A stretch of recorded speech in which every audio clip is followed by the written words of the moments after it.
एक समय की बात है। एक गांव में सफेद साड़ी वाली चुड़ैल का आतंक था। चुड़ैल रात भर गांव में घूमती और गांव का जो भी आदमी उसे दिखाई देता उसे वो घायल कर देती। अरे कोई तो बचाओ, मर गया रे। एक रात हरिया अपने खेत से अपने घर लौट रहा था कि तभी अचानक उसके सामने चुड़ैल आ जाती है। अरे बाप रे, ये चुड़ैल कहाँ से आ गई? आज तो मैं गया काम से।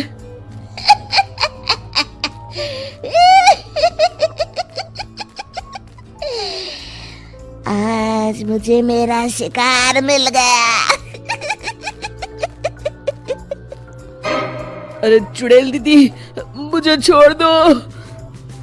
जैसे ही चुड़ैल हरिया की तरफ बढ़ती है, हरिया वहाँ से भाग जाता है और अपने घर के दरवाजे पे पहुँचता है। अरे भगवान, जल्दी से दरवाजा खोलो, मेरे पीछे चुड़ैल पड़ी है। हरिया की पत्नी जल्दी से दरवाजा खोल देती है।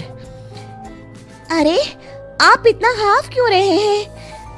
अरे मेरे पीछे चुड़ैल पड़ी है, आज तो मैं बाल बाल बच गया।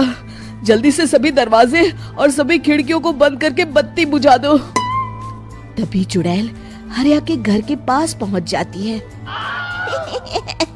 अरे वो आदमी कहाँ गायब हो गया? मैं भी देखती हूँ आखिर कब तक बचेगा। मैं अपने शिकार को इतनी आसानी से नहीं छोड़ती। इतना कहकर चुड़ैल वहाँ से चली जाती है।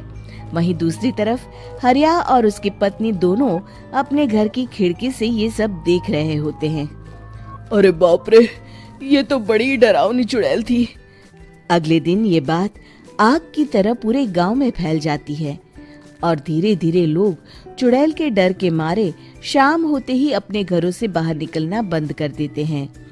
कुछ दिनों के बाद भाई, मैंने तो इस चुड़ैल के डर के मारे रात को अपने खेतों को पानी देना बंद कर दिया है। कहीं मेरी फसल सूख गई तो मैं तो कहीं का नहीं रहूंगा। साहूकार का कर्जा कैसे चुकाऊंगा? अरे भाई, पूरे गांव वालों का यही हाल है। पता नहीं ये चुड़ैल हमारे गांव में कहां से आ गई। फिर एक दिन गांव के पास वाली नदी के किनारे एक बहुत बड़े तांत्रिक के आने की बात कुछ गांव वालों को पता चलती है। वो लोग जाके ये बात गांव के मुखिया को बताते हैं। मुखिया जी, नदी के किनारे एक बहुत ही पहुंचे हुए तांत्रिक बाबा आए हैं। हमें उनसे मदद मांगनी चाहिए। मैंने सुना है वो बड़े बड़े भूतों और चुड़ैलों को अपने वश में कर लेते हैं। मुखिया जी सभी गांव वालों को लेकर उस तांत्रिक के पास पहुंच जाते हैं। ओम फट स्वाहा, ओम फट स्वाहा। तभी तांत्रिक अपनी बंद आंखों को खोलकर कहता है, क्या बात है? तुम सब लोग यहाँ क्यों आए हो? मुखिया जी उस तांत्रिक को सारी बात बता देते हैं। अच्छा, तो ये बात है। और तांत्रिक अपनी आंखों को बंद कर लेता है। मैं देख रहा हूँ तुम्हारे पूर्वजों ने बहुत पाप किए थे, जिससे ये गांव अब श्रापित हो चुका है। उसी के फल स्वरूप तुम्हारे गांव में चुड़ैल आई है। ये चुड़ैल बहुत खतरनाक है, ये किसी को नहीं छोड़ेगी। हे भगवान, मर गए रे, अब क्या होगा? तभी गांव के मुखिया जी कहते हैं, बाबा, इस चुड़ैल से हम सबको बचा लीजिए। कोई तो उपाय होगा। इसका सिर्फ एक ही उपाय है। सभी गांव वालों को बारी बारी हर दिन अपनी आधी फसल उस पहाड़ी के ऊपर बनी काली गुफा में छोड़ के आनी होगी। तभी उस चुड़ैल की भूख मिटेगी और श्राप का प्रभाव खत्म हो जाएगा और तुम सब जिंदा बच जाओगे। सभी गांव वाले उस तांत्रिक की बात को मान लेते हैं और वहां से चले जाते हैं। फिर अगले दिन से रोज उस गांव के लोग बारी बारी से अपनी आधी फसल उस काली गुफा के पास जाकर रखाते। कुछ दिनों बाद हरिया की बारी आती है। बाप रे, आज तो मेरी बारी है उस काली गुफा में जाने की। क्या करूं? वो तो बड़ी खतरनाक चुड़ैल है। मेरे तो हाथ पैर कांप रहे हैं। फिर हरिया डरते डरते अनाज की बोरियां अपनी बैलगाड़ी में लाद देता है। तभी हरिया की पत्नी उससे कहती है, देखो जी, संभल के जाना और किसी भी हालत में शाम होने से पहले वापस आ जाना। उस चुड़ैल का कोई भरोसा नहीं है जी। हरिया बैलगाड़ी में बैठते हुए कहता है, भगवान, मैं क्या वापस आऊंगा? लगता है अब तो मेरी खबर ही आएगी। इतना कहकर हरिया वहां से चला जाता है। रास्ते में जंगल से गुजरते हुए हरिया की बैलगाड़ी का एक चक्का बड़े गड्ढे में फंस जाता है। हे भगवान, अब ये क्या मुसीबत है? हरिया नीचे उतर के पूरी ताकत से अपनी बैलगाड़ी को गड्ढे से निकालने की कोशिश करता है। बहुत देर मेहनत करने के बाद हरिया की बैलगाड़ी उस गड्ढे से बाहर निकल जाती है। हे भगवान, अब तो शाम होने वाली है। आज तो मैं गया काम से। जैसे तैसे हरिया काली गुफा में पहुंच जाता है। अरे मर गया रे, यहाँ तो चारों तरफ डरावना माहौल है। मैंने यहाँ आने में बहुत देर कर दी, कहीं चुड़ैल नाराज ना हो जाए। हरिया अनाज की बोरियां वहां रख के जैसे ही जाने लगता है, तभी उसे किसी के आने की आवाज सुनाई देती है। हरिया एक कोने में छुपकर अंदर देखने लगता है। चुड़ैल वहां आती है और फिर अपने चेहरे से नकली चुड़ैल का मुखौटा निकाल देती है। हरिया ये देख के हक्का बक्का रह जाता है। तभी चुड़ैल कहती है, भैया यहाँ आना।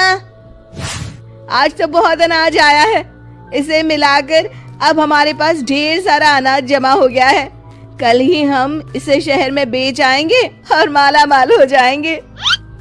तभी अंदर से नदी के किनारे वाला तांत्रिक बाहर आता है। अरे, ये तो तांत्रिक बाबा है। हाँ, अब तो हम दोनों की जिंदगी मजे में कटेगी। गांव वालों को बेवकूफ बनाना इतना भी मुश्किल नहीं था।